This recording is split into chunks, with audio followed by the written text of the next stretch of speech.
ദൈവനാമം മാറ്റപ്പെടട്ടെ. ഇന്ന് നമ്മുടെ സഭാമധ്യേ ഒരു അനുഗ്രഹിക്കപ്പെട്ട സാക്ഷ്യമായി ഈ കുടുംബത്തെ ദൈവം ഒരുക്കി വിധങ്ങൾക്കായി നന്ദിയോടെ കർത്താവിന് സ്തോത്രം ചെയ്യാം. ഈ കുടുംബം എന്ന വന്നിരിക്കുന്ന സാഹചര്യം എന്ന് പറയുന്നത് കഴിഞ്ഞ നാളുകളിൽ ജോലി ചെയ്തുകൊണ്ടിരുന്ന മേഖലയിൽ നിന്ന് തനിക്ക് നെഞ്ചുവേദന അനുഭവപ്പെടുകയും അത് കഴിഞ്ഞ ദിവസം ഒരു വർഷമായി ഭാരപ്പെട്ട വിഷയത്തിൽ കഴിഞ്ഞ ദിവസം ഹോസ്പിറ്റലിൽ പോയപ്പം തനിക്ക് ബുദ്ധിമുട്ടുണ്ടെന്ന് പറയുകയും ദേവദാസിനെ ബന്ധപ്പെടുകയും പ്രാർത്ഥിക്കുകയും ചെയ്തു. പിന്നീട് തൻ്റെ ജീവിതത്തിൽ സംഭവിച്ച വിടുതലിനെ കുറിച്ച് പറയുന്നതായിരിക്കും.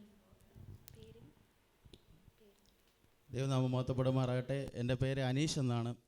ഞാൻ കടന്നു വരുന്നത് നെയ്യാറ്റിങ്കര അമരോള എന്ന് പറഞ്ഞ സ്ഥലത്തു നിന്ന് പാലപ്പള്ളി എന്ന് പറഞ്ഞ സ്ഥലത്തു നിന്നാണ് കടന്നു വരുന്നത്. ഞാൻ പ്രിയപ്പെട്ട ദേവദാസനുമായിട്ട് ബന്ധപ്പെടുന്നതെന്ന് പറഞ്ഞാൽ എനിക്ക് കഴിഞ്ഞ ഒരു വർഷക്കാലമായിട്ട് നെഞ്ചുവേദനയുടെ ഒരു ബുദ്ധിമുട്ടുണ്ടായിരുന്നു. ഞാൻ മരപ്പണിയാണ് ചെയ്യുന്നത്. അപ്പം പണിക്ക് കടന്നു പോകുമ്പോൾ ഈ പൊടിയുടെ ബുദ്ധിമുട്ട് കൊണ്ടൊക്കെ നടക്കുമ്പോഴൊക്കെ എനിക്ക് നെഞ്ചുവേദന വരാറുണ്ട്. പിന്നെ രാത്രി ഉറങ്ങാൻ കിടക്കുമ്പോൾ ഒരു മണിക്കൂർ കിടക്കുമ്പം നെഞ്ചുവേദന വരും. ശ്വാസം മുട്ട് നെഞ്ചുവേദനയായിട്ട് വളരെ വലിയ ഭാരത്തിലായിരുന്നു.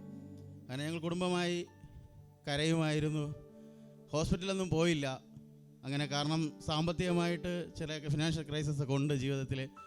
ഒരു ബിസിനസ്സൊക്കെ തകർന്നങ്ങനെ ഇരിക്കുന്ന സമയം. അപ്പോൾ മാനസിക വിഷമത്തിൻ്റെ ആയിരിക്കുമെന്ന് പറഞ്ഞ് ഞങ്ങൾ BP ഭാരമൊക്കെ ഉണ്ട് അങ്ങനെ പ്രാർത്ഥിച്ചുകൊണ്ടിരുന്നു.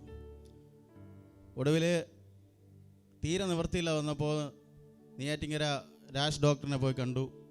ഡോക്ടർ ടെസ്റ്റുകൾ കുറച്ച് വന്നു പോയി ചെയ്തപ്പോൾ നെഞ്ചുവേദനയ്ക്ക് ചെറിയൊരു കട്ടി പോലെ കണ്ടു ഹാർട്ടിൽ. അപ്പോൾ ഡോക്ടർ പറഞ്ഞതെന്ന് പറഞ്ഞാൽ അത് ചിലപ്പോൾ BP ആയിരിക്കാം. നിങ്ങൾ നടക്കുമ്പോഴുള്ള ഈ ബുദ്ധിമുട്ടും കിടക്കുമ്പോഴുള്ള ബുദ്ധിമുട്ടും ഉള്ളത് കൊണ്ട് TMT ടെസ്റ്റ് ചെയ്ത് കൊണ്ടുവരിക എന്ന് പറഞ്ഞു.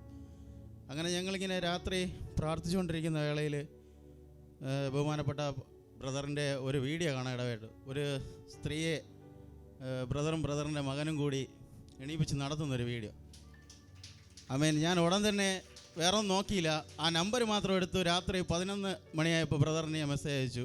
ബ്രദറെ, ഞാൻ മരണത്തിൻ്റെ വക്കിലാണ്, എന്നെ സഹായിക്കണം, ഒന്ന് പ്രാർത്ഥിക്കണമെന്ന് മാത്രം പറഞ്ഞു. എൻ്റെ പേരും പറഞ്ഞു. ബ്രദറുടൻ എനിക്കൊരു ചിന്ത അയച്ചു തന്നു. 12 മണിക്ക് നീ പ്രാർത്ഥനയിൽ കയറ്, ബാക്കി ദൈവം നോക്കിക്കോളൂ എന്നൊരു ഉറപ്പ് വന്നു. ഞാൻ അന്ന് രാത്രി 12 മണിക്ക് ഇരുന്ന് പ്രാർത്ഥിച്ചു. പിറ്റേന്ന് രാവിലെ ഞാൻ ബ്രദറിനെ വിളിച്ചു. ബ്രദറെ, എനിക്കൊന്ന് കാണണം, എവിടെ ഉണ്ടാകും? ബ്രദർ എന്നോട് പറഞ്ഞു, ഞാൻ ഇന്ന് ഉപവാസത്തിലാണ്, ചർച്ചിൽ വന്നാൽ മതി എന്ന് പറഞ്ഞു. പിന്നെ എൻ്റെ ഒരു കൂട്ടുകാരൻ, ആ പുള്ളി എടുത്ത് പറയാതിരിക്കാൻ പറ്റത്തില്ല, ഉടൻ തന്നെ എൻ്റെ അടുത്ത് പറഞ്ഞു നമുക്ക് അങ്ങോട്ട് പോവാം, എനിക്കും വരണമെന്ന് തോന്നുന്നു എന്ന് പറഞ്ഞു.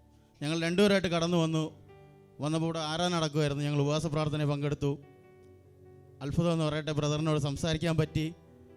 ബ്രദർ പ്രാർത്ഥിച്ചു, എനിക്കൊരു വിടുതൽ കിട്ടി. അന്ന് മുതൽ എനിക്ക് നെഞ്ചുവേദനയുടെ ഭാരം വന്നിട്ടില്ല. എനിക്ക് എത്ര ദൂരം വേണം നടക്കാം, സുഖമായി ഉറങ്ങാം. ഇന്ന് ഞാൻ ഒരു ടെൻഷനും ഇല്ലാതെയാണ് ഉറങ്ങുന്നത്. ദൈവം വളരെ അത്ഭുതകരമായി എൻ്റെ നെഞ്ചുവേദനയുടെ ബുദ്ധിമുട്ട് മാറ്റി. ഇത് ഞങ്ങൾ അനുഭവിച്ചറിഞ്ഞ സാക്ഷ്യമാണ്. ജീവിക്കുന്ന ദൈവത്തിൽ ഇനി അടിയുറച്ച് വിശ്വസിച്ച് ജീവിപ്പാൻ ദൈവം ഞങ്ങളെ സമൃദ്ധി അനുഗ്രഹിക്കുമെന്ന് വിചാരിക്കുന്നു, അപേക്ഷിക്കുന്നു, പ്രാർത്ഥിക്കുന്നു. നിങ്ങളെല്ലാവരും ഞങ്ങൾക്ക് വേണ്ടി പ്രാർത്ഥിക്കണം. തുടർന്നും ആത്മീയമായി വളർന്നു വരുവാൻ ഞങ്ങളെ ദൈവം ഉപയോഗിക്കട്ടെ എന്ന് മാത്രം ആത്മാർത്ഥമായി പ്രാർത്ഥിച്ചുകൊണ്ട് നിർത്തും. ആമേൻ, ഹല്ലേലൂയ. ആമേൻ. ജീവിതത്തിൽ കർത്താവ് തൻ്റെ ജീവിതത്തിൽ ചെയ്ത അത്ഭുതം, പ്രശ്നമുണ്ടെന്ന് അറിഞ്ഞപ്പോഴും പ്രാർത്ഥിച്ചപ്പോൾ ഉണ്ടായ വിടുതലിനെ കുറിച്ച് പറയാമോ?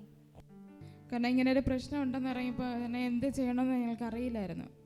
കാരണം കുടുംബത്തിൽ ഇത്രയും കടബാധ്യത അങ്ങനെയൊക്കെ ഉള്ളതുകൊണ്ട്. പിന്നെ ദൈവം ഒരു വിടുതൽ കൊടുത്തപ്പോൾ ഭയങ്കര സന്തോഷമുണ്ട്.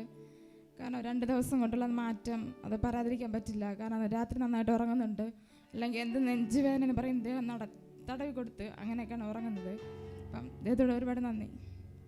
ഹല്ലേലൂയ. അനുഗ്രഹിക്കപ്പെട്ട വിടുതലിനെ കർത്താവ് കഴിഞ്ഞ നാളുകൾ യൂട്യൂബിൽ കണ്ട വീഡിയോ പലരും വിമർശിക്കുകയും പലവിധമാകുന്ന ചിന്തകൾ അവരുടെ ഹൃദയത്തിൽ വന്നപ്പോൾ ഈ കുടുംബം അതിനെ തള്ളിക്കളയാതെ വണ്ണം തൻ്റെ ജീവിതത്തിൽ ഒരു അത്ഭുതം ചെയ്യുമെന്ന് വിശ്വസിച്ച് അതിനെ ഏറ്റെടുക്കുകയും കർത്തദാസനുമായി ബന്ധപ്പെടുകയും ബ്രദർ സതീഷ് സാന്ത്വനം തങ്ങൾക്ക് വേണ്ടി പ്രാർത്ഥിക്കുകയും തൻ്റെ ജീവിതത്തിൽ അപ്പോൾ തന്നെ കർത്താവ് പ്രവർത്തിച്ച് ചിന്ത പറഞ്ഞു കൊടുക്കാനിടയിൽ രാത്രി എണീറ്റിരുന്ന് പ്രാർത്ഥിക്കുക. എന്നാൽ അപ്പോൾ തന്നെ അവർ അത് ഏറ്റെടുക്കുക, അപ്രകാരം ചെയ്യുകയും ചെയ്തപ്പോൾ കർത്താവിൻ്റെ പ്രവൃത്തി അവർ ചെയ്യേണ്ടത് ചെയ്തപ്പോൾ കർത്താവിൻ്റെ പ്രവൃത്തി അവിടെ വെളിപ്പെടുവാനിടയായി.